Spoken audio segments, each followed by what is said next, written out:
2021년 희망 가득한 새해가 밝았습니다. 첫 주일 예배에 때를 따라 돕는 하나님의 은혜를 얻기 위하여 우리가 은혜의 보좌 앞에 담대히 나왔습니다. 여러분 모두에게 영혼이 잘되고 범사가 잘되고 강건하기를 소망합니다. 여호와께서 내 영혼을 만족하게 하며 내 뼈를 견고하게 하리니 합니다. 이것은 내가 너로 만족하게 하겠다는 말씀입니다. 내가 너로 만족하게 하리라. 한번 보시기 바랍니다.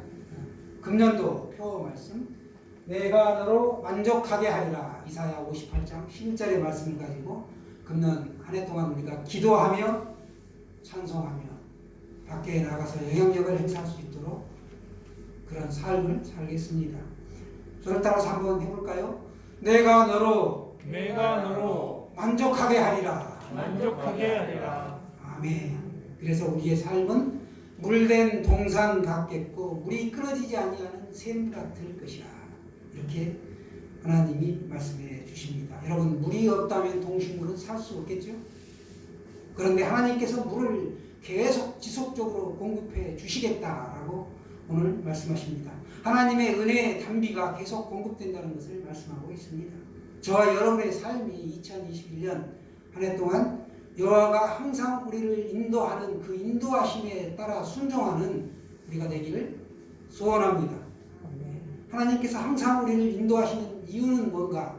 우리를 사랑하시기 때문입니다.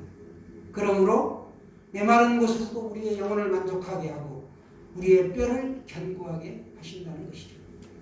그러므로 하나님의 인도하심을 따라 믿음의 길을 가다 보면 우리의 삶이 간혹 메마른 지경에 이르렀다 할지라도 우리는 만족한 삶을 살 수 있고 그 삶이 견고하여 절대로 무너지지 않는다는 것입니다.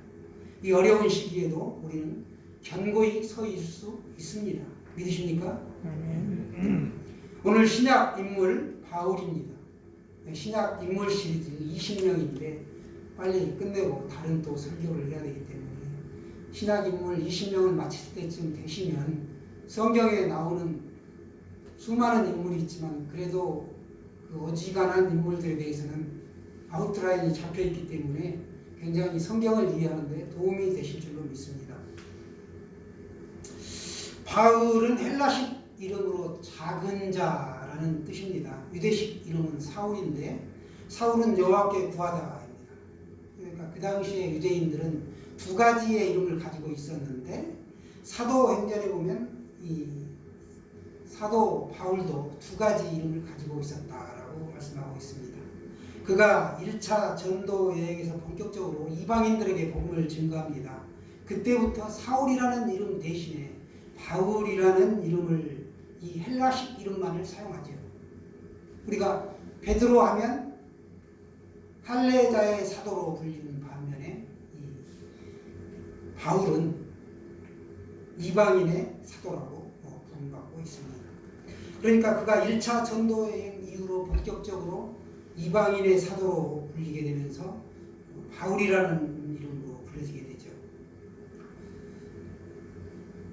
바울은 특별한 배경을 가지고 태어났습니다. AD 1년경에 태어났는데 지금의 터키 남부 지역에 가면 길리기아 왕국이 있습니다. 그 길리기아 왕국의 수도가 다소인데 그 다소에서 태어났습니다. 서기 1년에 태어난 것이죠. 유대 본토의 유대인이 아닌 이방 세계에 흩어져 있던 디아스포라 유대인이었습니다. 그는 세상에 태어난 지 8일 만에 할례를 받습니다. 정통 유대인들은 할례를 받죠. 그래서 본토에서 태어나지 않았지만 유대의 율법을 따라 8일 만에 할례를 받은 이스라엘 족속이었고 그는 베냐민 지파에 속했습니다.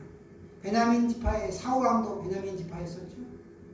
히브리인 중에 히브리인이었다. 이거는 부친, 양친이 있겠죠. 아버지와 어머니 둘 다 한쪽만이 아닌 둘 다 유대인이었다라는 것입니다. 그래서 히브리인 중에 히브리인입니다. 또 바리새인 중에 바리새인이었다.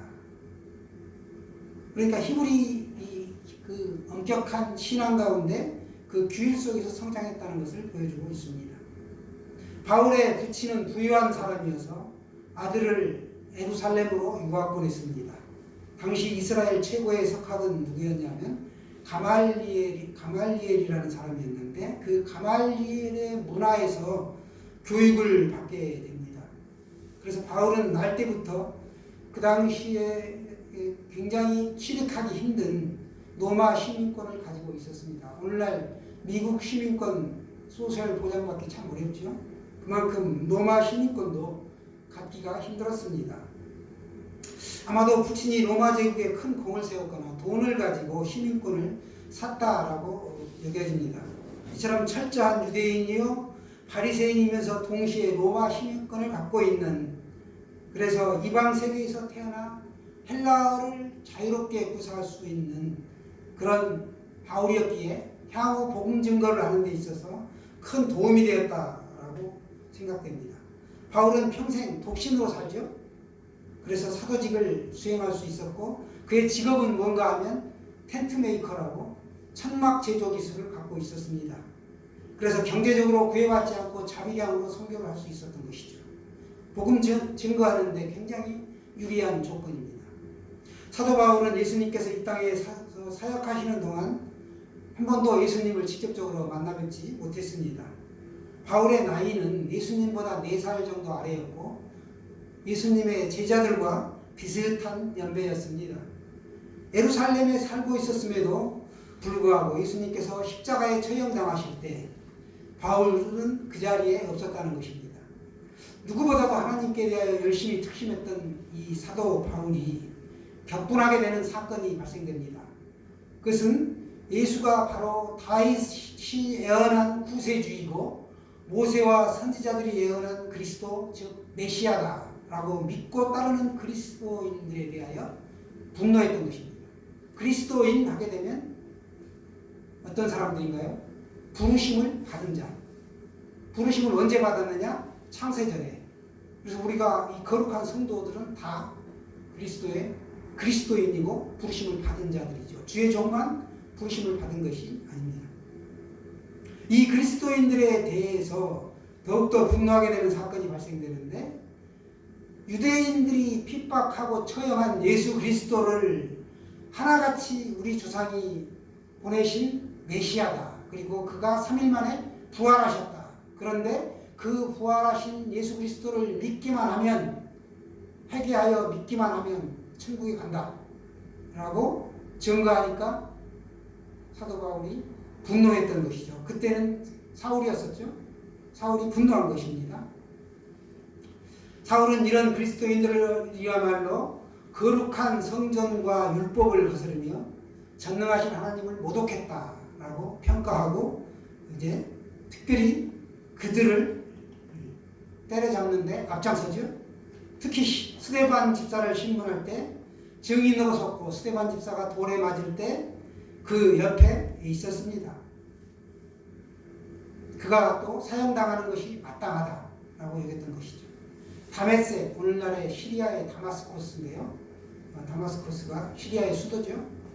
그 다메섹에 흩어져 있던 그리스도인들을 잡아서 옥에 넣기 위하여 사내들인 공회에서 정식으로 발급한 공문서를 가지고 다메섹으로 가게 되죠.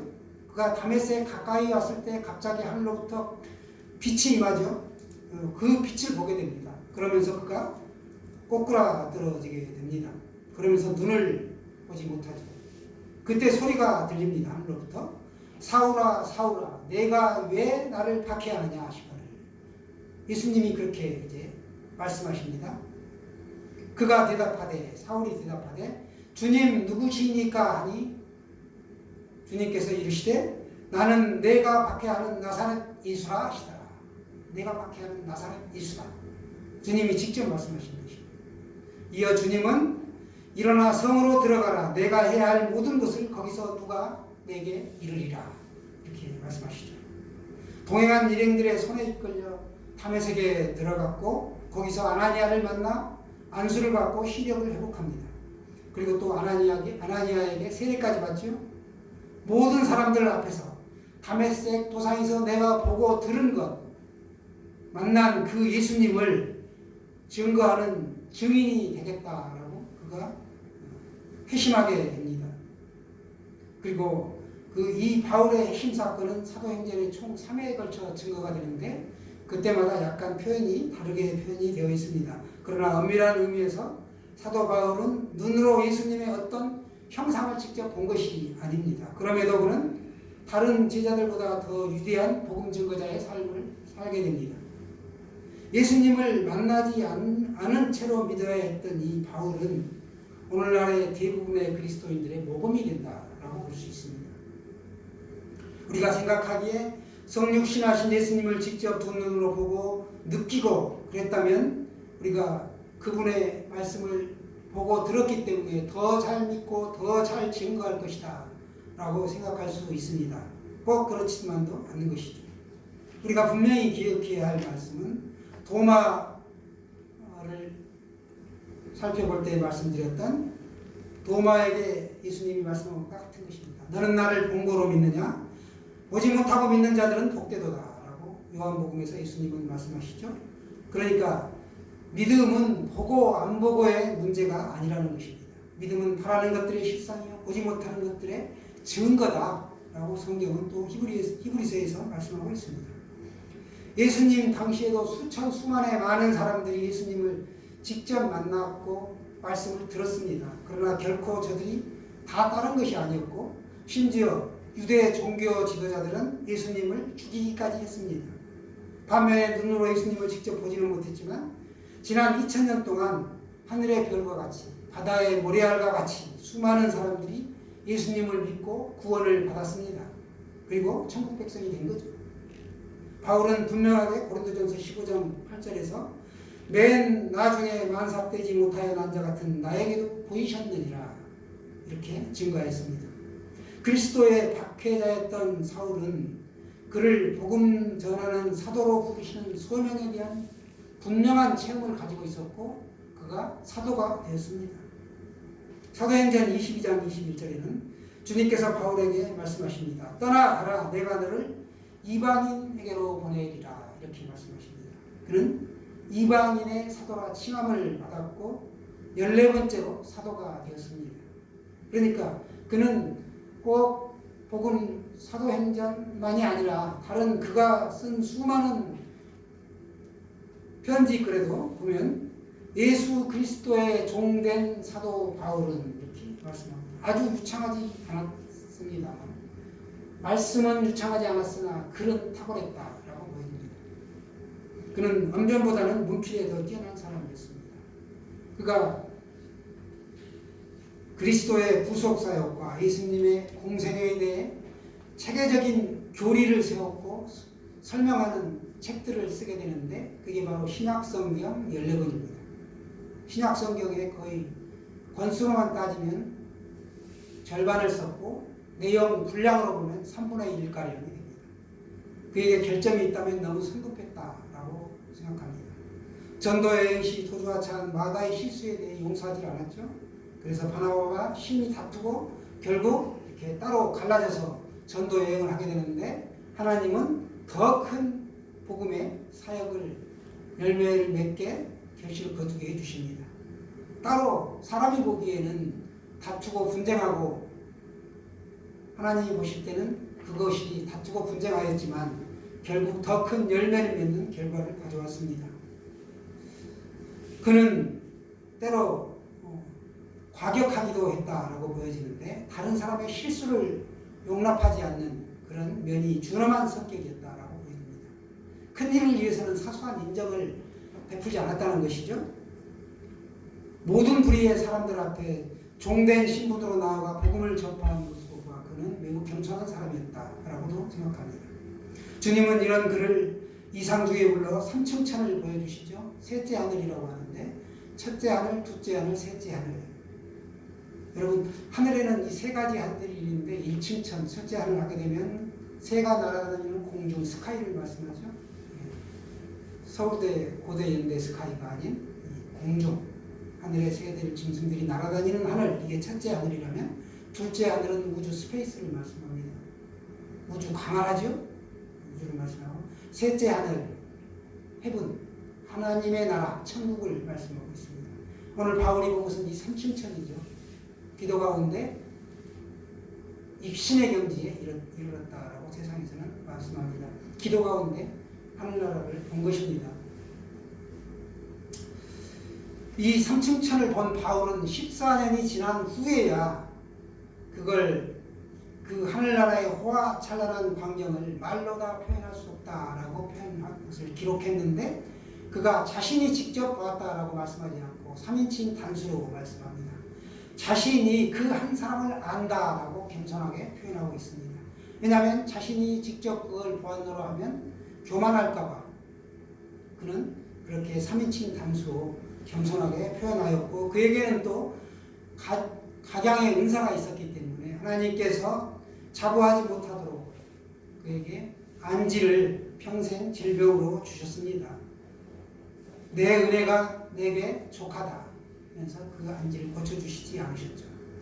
바울은 30대 초반에 심하여 아라비아를 거쳐 다소와 안디옥에서 복음을 증거하였고, 40대 초반에 1차 전도여행을 시작하여 2차, 3차 전도여행을 다녀오죠. 그는 수고를 넘치도록 하였습니다. 감옥을 재집중하듯 했고, 여러 번 곤장을 맞았고, 여러 번 죽을 뻔했고, 사자의 입에서도 건짐을 받기도 했습니다. 또 강의 위험과 동족의 위험과 이방의 위험을 감수하였습니다. 수없이 헐벗고 굶주리고 또 떨면서도 늘 교회를 위해 염려했던 것이죠. 그는 애초에 앞날이 촉망되는 인물로 명예와 지위가 그에게 약속되어 있었습니다. 가말리엘의 문파가 되면 율법 교사가 될 수 있었고, 그의 직업은 편안하게 갈 수 있는 탄탄대로의 앞길이 열려 있었음에도 불구하고 저 자식을 고생시키며 그는 그 모든 것을 내팽개치고 오직 예수 그리스도의 복음 전도자로, 사도로 부르심을 받아 세계 선교에 힘썼습니다. 이방인의 사도가 된 것이죠. 바울이 목숨을 걸고 전하려고 했던 것은 구약의 율법이 아니라 우리를 자유롭게 해주는 복음이었습니다. 로마서에는 말씀하시죠. 의인은 없나니 하나도 없다. 그러니까 행위로 구원받을 자가 없다는 것이죠. 하나님의 무조건적인 사랑으로 우리에게 구원을 선물로 값없이 주셨습니다. 이 구원은 오직 한 분, 하나님의 독생자 예수 그리스도, 그분의 십자가의 보혈의 공로로 말미암아 우리가 구원을 받게 되었다. 이 불변의 진리죠. 팩트입니다. 그래서 바울은 주의 사랑이 강건하여 이 놀라운 생명과 소망의 복음을 전하지 아니할 수 없노라 라고 복음을 증거했습니다. 예수 그리스도께서 전파하신 복음의 의미를 아주 바르게 해석하였고, 그리스도교와 교회의 기틀을 세우는 데 결정적인 역할을 한 사람이 바로 바울이었습니다. 바울의 서신 가운데 성도들에게 특히 많은 은혜를 끼친 것이 바로 옥중서신이었습니다. 우리는 바울을 생각할 때 감옥에서조차도 좌절하지 않고 기도와 찬양을 쉬지 않는 이 위대한 헌신자를 보게 됩니다. 그가 약 20여 년에 걸쳐 전도여행을 하는데 목숨 걸고 쉼없이 달려갔다라고 성경은 기록하고 있습니다. 한마디로 바울은 예수 그리스도의 복음을 위해 자신을 송두리째 던져놓은 그 어떤 장애물도 그를 멈추게 할 수 없었던 복음에 미친 사람이었다라고 우리가 판단할 수 있습니다. 복음은 신비입니다. 신비와 비밀에는 어떤 차이가 있을까요? 비밀, 시크릿은 털어놓는 순간 모든 사람이 알게 되고 더 이상 비밀이 아니죠. 신비, 미스테리는 털어놓았음에도 불구하고 아는 사람만이 안다는 게 신비입니다. 우리 그리스도교는 비밀의 종교가 아니라 신비의 종교입니다. 복음은 비밀이 아닌 신비라는 것. 우리 새해 첫 주일에 사도가 된 바울을 살펴보았습니다. 바울처럼 올 한 해에 우리 모두 달려갈 길을 힘차게 달려가길 원합니다. 주님의 계획을 따르면 영생에 이르지만 우리의 인간적인 방법을 따르면 영원한 사망에 이른다고 하죠. 위대한 사도 바울을 본받으시길 바랍니다. 우리가 견고하여 고난 중에도 흔들리지 않는 그런 믿음 가지시기를 축원합니다. 아멘.